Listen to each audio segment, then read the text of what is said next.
Okay, we are going to do some long division again. So these same steps, divide, multiply, subtract, bring down, and repeat. And we are going to start doing it with some remainders, okay? Let's do a quick warm-up though, first with something without a remainder.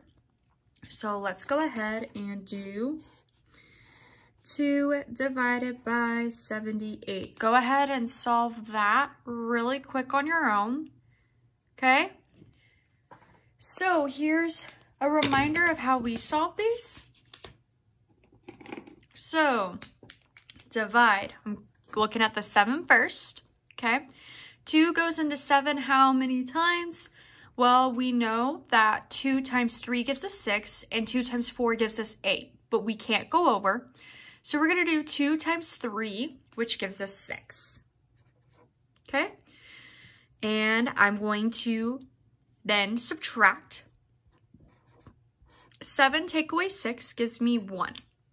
My next step is to bring down. I'm bringing down the 8. 2 times, and then we're going to repeat. So next step is to go back up. 2 times what gives me 18? Well, 2 times 9 actually comes out perfectly. 18, and I have 0 left over. There we go. Okay, so I'm going to go ahead now and I'm going to show you what happens when you have a remainder. So I'm going to go ahead and show you the problem. 2 divided by 27. All right, so I've got 2 divided by 27. And what I'm going to do is I'm going to follow my same steps. Divide, so 2 times what gives me 2? Well, 2 times 1. I'm going to subtract. I have 0. And then I'm going to bring down 7. And then I'm going to repeat. So I'm dividing again and needing some multiplication as well. So my next question is 2 times what gives me 7? Well, there isn't anything times 2 times anything that gives me 7. So I'm going to have to get as close as I possibly can. So 2 times 3 gives me 6, and 2 times 4 gives me 8.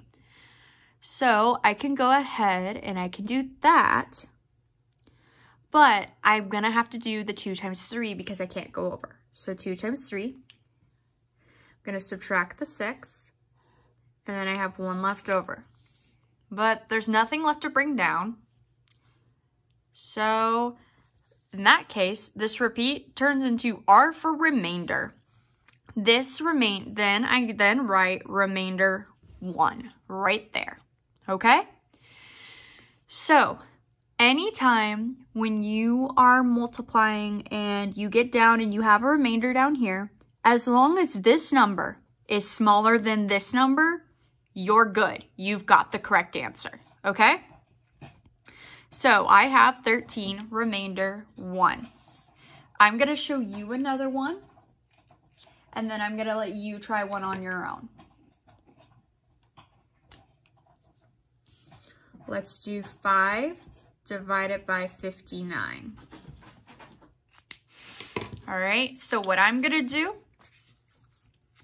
is I'm going to divide. 5 divided by 5 gives me 1, or 5 times 1 gives me 5. Subtract 5. I have a 0. I'm going to bring down the 9. That's my next step. 5 times what equals 9? Well, there isn't anything 5 times that it'll equal 9. So I'm going to have to do 5 times 1, which gives me 5. 5 times 2 is 10, which is too big. So I'm going to subtract 5. And I have a remainder of 4. Since 4 is less than 5, it's okay to have that as a remainder. And I have 11, remainder 4. Okay? I'm going to go ahead and move down to where you can see that problem still and solve another one. So I want you to go ahead and solve 85 divided by 3 on your own. I'm leaving an example there for you to see. Go ahead and try that. All right, so I'm asking myself first, 3 goes into 8 how many times? Well, I can go in twice without being too big. 3 times 2. So I'm going to take 6 away 6, and I have 2. And now I'm going to bring down the 5, and I have 25. Now I have to ask myself, 3 times what gives me 25? Well, there isn't anything 3 times that equals 25 exactly, but I do know that 3 times 8 gives me 24. So I'm going to put an 8 here. I'm going to subtract 24, and I have a remainder of 1. 1 is smaller than 3, so we're good to go. All right, let's go ahead and do a couple more. I want you now to try 39 divided by 2. Go ahead and try that one on your own. All right, 39 divided by 2. 2 goes into 3 one time without being too big. 2 times 1 gives me 2. 3 take away 2 gives me 1. And then I'm going to bring down the 9. 2 times what gives me 19? Well, there isn't 2 times anything that gives me 19.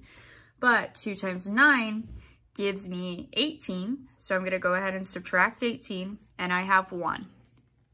1 is less than 2, so it's okay that it's my remainder. 19, remainder 1. All right, I want to do one word problem with you.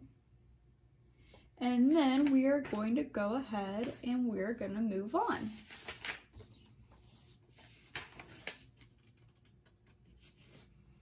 So,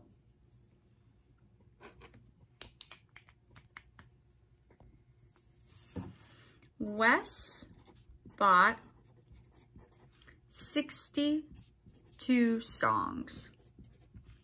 He wants to put an equal number of songs on 5 different discs. How many songs will be left over? So your answer is going to be the remainder. So try this one. Wes bought 62 songs. He wants to put an equal number of songs on 5 different discs. How many songs will be left over? Go ahead and try that on your own. Okay, so I see that he's got 62 songs and he wants to divide them among 5 discs. So I'm gonna do 5 times what? 5 times what gives me 6? Nothing, but 5 times 1 gets me really close. So I have 1, bring down my 5, and I'm sorry, I already made an error. That should be 62. I was wondering why I wasn't getting a remainder. Okay, so that should be 12. My bad. So that's 62, 12. Okay, 5 times what gives me 12? Well, nothing 5 times gives me 12, but 5 times 2 gets me as close as I can. And then I have 2. So I have 12, remainder 2. All right, so how many songs will be left over? My remainder is my answer. 2 songs will be left over. Okay, so we are going to practice some of this more today, and just keep following these steps and you will be successful.